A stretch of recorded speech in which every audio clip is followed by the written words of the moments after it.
passo a palavra por 10 minutos ao senhor Caio Moral, da Associação Brasileira de Direito de Família e Sucessões. Vossa Senhoria tem a palavra. Muito obrigado, deputada Laura Carneiro. Agradeço a Vossa Excelência pelo convite para poder falar nessa audiência pública. Cumprimento o deputado Carlos Jordi, cumprimento todos os presentes a essa audiência. Falo em nome da Associação de Direito de Família e das Sucessões, associação que há mais de 10 anos se dedica a cuidar dos temas afeitos aos direitos de todas as famílias e também, de modo especial, às crianças e aos adolescentes. Agradeço, então, a Vossa Excelência. Nós temos um grupo de trabalho formado, deputada, dentro da nossa associação, que tem se dedicado nos últimos anos aos estudos, né, sobre o fenômeno da alienação parental. Então, gostaria de agradecer nomeadamente aos professores Eduardo de Oliveira Leite, Kátia Boulos, Verônica César Ferreira e Denise Pericini, e também a nossa presidente, doutora Regina Beatriz Tavares da Silva. Deputada, deputados, a minha exposição ela pretende se focar em 3 aspectos principais para que eu, ao final, com todo o respeito e com todas as vênias, defenda, na visão da nossa associação, a conveniência de manutenção da lei da alienação parental, sem prejuízo, é claro, de aperfeiçoamentos e de ajustes que se façam necessários para a melhor execução da lei. O primeiro ponto que eu gostaria de explorar diz respeito propriamente ao fenômeno da alienação parental. De fato, há uma discussão, eu diria, acirrada a respeito de a alienação parental, a partir desta nomenclatura, ter ou não lastro científico, ou seja, ser ou não um fenômeno observável e que se verifica na vida de crianças e adolescentes e que afeta um dos genitores. Os que defendem que a alienação parental não teria esse lastro científico e que, portanto, seria apenas uma conjectura de um estudioso norte-americano, o professor Richard Gardner, que na década de 80, como psiquiatra nos Estados Unidos, cunhou a nomenclatura de síndrome da alienação parental. O fato é que, também, a nossa leitura é de que a lei de alienação parental, quando trata do fenômeno da alienação parental, não se refere à síndrome de alienação parental, ou seja, ela não faz alusão propriamente ao que o professor Richard Gardner havia estudado na década de 80 nos Estados Unidos, na Universidade de Colômbia.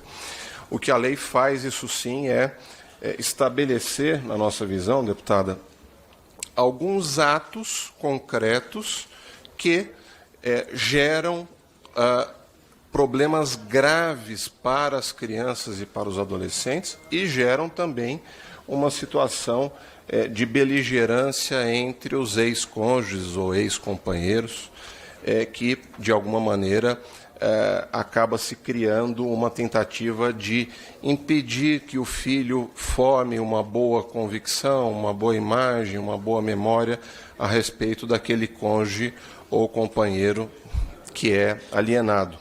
Mas, muito embora a lei não faça menção à síndrome de alienação parental e, portanto, não se alinhe propriamente, de modo explícito, à teoria do professor Richard Gardner, o fato é que o lastro científico deste fenômeno, também na nossa visão, deputada Laura Carneiro, deputados presentes, no sentido de que o CID, ou seja, a Classificação Estatística Internacional de Doenças e Problemas Relacionados com a Saúde, aquela famosa classificação, no seu número 11, e na subcategoria QS 52.0, trata justamente dos problemas relacionais da criança com o cuidador.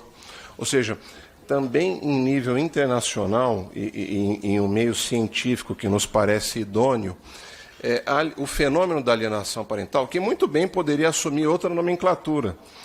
Não nos parece, deputada, que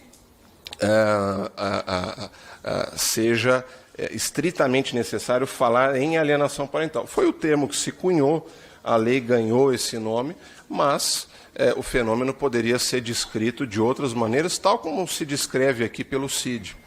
E o fato é que esse reconhecimento internacional mostra que este problema de relacionamento entre os cuidadores e os filhos, ou seja, se algum dos filhos, de alguma maneira, tem o seu cuidado prejudicado por uma má imagem ou por uma má reputação que é formada de maneira dolosa, isso é muito importante que esteja claro, ou seja, dolosamente um dos genitores, mas não só os genitores. Também é possível que a alienação parental ocorra por qualquer pessoa que esteja sob autoridade daquela criança ou daquele adolescente. Isso geraria este prejuízo, esse abuso psicológico para as crianças. Então, há sim evidências, a nosso ver, também de caráter científico, que corroborariam a existência do fenômeno da alienação parental, com essas duas ressalvas. Não estamos falando de síndrome de alienação parental e também, não necessariamente, este termo descreve da melhor maneira possível o fenômeno que está acontecendo. Um segundo ponto que eu gostaria de explorar nessa minha exposição a respeito de outro argumento que costuma ser utilizado para justificar a revogação da lei de alienação parental. Tem-se dito com frequência que a lei de alienação parental, na prática, estaria sendo aplicada em desfavor das mulheres, especialmente. E esse é um ponto muito sensível, senhora presidente, e reconheço que muitas das críticas que se fazem a esse respeito podem ser, sim, fundadas, mas, ao mesmo tempo, é preciso que se esclareça o seguinte. A lei de alienação parental, ela toma um cuidado muito grande ao dizer que o alienador poderá ser um pai, o alienador poderá ser uma mãe, o alienador poderá ser, inclusive, uma terceira pessoa. E em casos, por exemplo, em que há um casal homoafetivo, então duas mulheres, por exemplo, que se separam, que se divorciam, uma dessas mulheres pode pedir a declaração de alienação parental em favor da sua ex-esposa. Ou seja, se haveria, em tese, um desfavorecimento em relação às mulheres, esse tipo de situação em que uma mulher litiga contra a sua ex-esposa, penso que seria um argumento interessante para demonstrar que isso, que não há esse enviesamento em desfavor das mulheres. Ou seja, há muitas ações que são ajuizadas pelas mulheres contra os maridos, ex-maridos, ex-companheiros. Há ações que são ajuizadas por homens contra os seus ex-maridos ou ex-companheiros. Há ações que são ajuizadas contra avós que estariam praticando alienação, de modo que o fenômeno é muito amplo e independe da modalidade da guarda, seja ela unilateral ou compartilhada. Tanto em uma como em outra, há um dever de ambos os pais que cuidem do direcionamento daquilo que é mais relevante na vida do filho, né, na vida da criança e do adolescente. Também soma-se a esse contexto que eu estou tentando descrever e procurando não ultrapassar o tempo que a deputada Laura Carneiro me concede. Eu até pergunto à senhora se poderia me dar uns 2 ou 3 minutos a mais, caso seja possível. Pode ser, deputado? Perfeito. Pode ser. Maravilha. Não há estudos, eu pelo menos desconheço, a nossa associação tem juristas que se dedicam ao estudo da família das sucessões há muitos anos. Não há estudos quantitativos e qualitativos que apresentem estatísticas concretas a respeito do uso da lei da alienação parental para encobrir abusadores ou para prejudicar ou reverter a guarda em desfavor da mulher em caso de denúncias falsas. Vejam, todos nós estamos de acordo com o fato de que abusadores não podem jamais conviver com crianças e adolescentes. Isso é uma premissa geral, creio eu. Mas não há elementos estatísticos que comprovem que a lei esteja sendo usada majoritariamente para esse fim.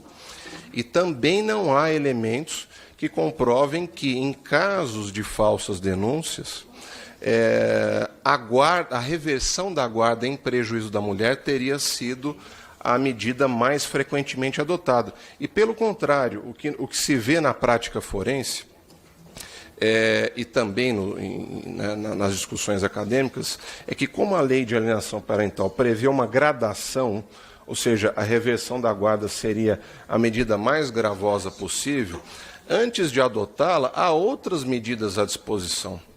E é muito raro que os juízes ou as juízas determinem a reversão da guarda em casos de denúncias falsas. Ou seja, também nesse ponto, nossa associação pensa que a lei poderia ser aprimorada. Poderíamos, por exemplo, falar em denúncias sabidamente falsas. Uma coisa é a mulher fazer uma denúncia que pode ter um lastro de realidade e ela, por alguma razão, não conseguir provar, e de fato ela não poderia se prejudicar por não conseguir provar que aquela determinada situação ocorreria, mas quando a denúncia é sabidamente falsa, de fato parece-nos razoável que seja aplicada uma das sanções menos gravosas para a mulher. Mas se os homens... E aqui eu falo também como quem, na condição de advogado, eu atuo para mulheres que recebem acusação de alienação parental, eu atuo para homens que pedem declaração de alienação parental. Eu penso que também nesse caso, no caso de homens que se valem de ações declaratórias de alienação parental, de modo temerário, para causar pressão, eles também têm que ser sancionados. Ou seja, não é só a mulher que está podendo ser sancionada por uma eventual denúncia falsa e ser reconhecida alienação parental, mas também os homens que lançam mão desse instrumento sem efetiva ocorrência da alienação para prejudicarem as suas ex-esposas ou ex-companheiros, também têm que ser punidos na forma da lei. Então, encerrando, para não me alongar muito, a nossa associação, deputada, defende que seria conveniente a manutenção da lei da alienação parental, sem prejuízo, é claro, de aperfeiçoamentos, e nós temos várias sugestões que poderiam ser dadas, e ao longo da audiência posso ir tratando de cada uma delas. Agradeço a Vossa Excelência e devolvo a palavra. Muito obrigada. Agora vamos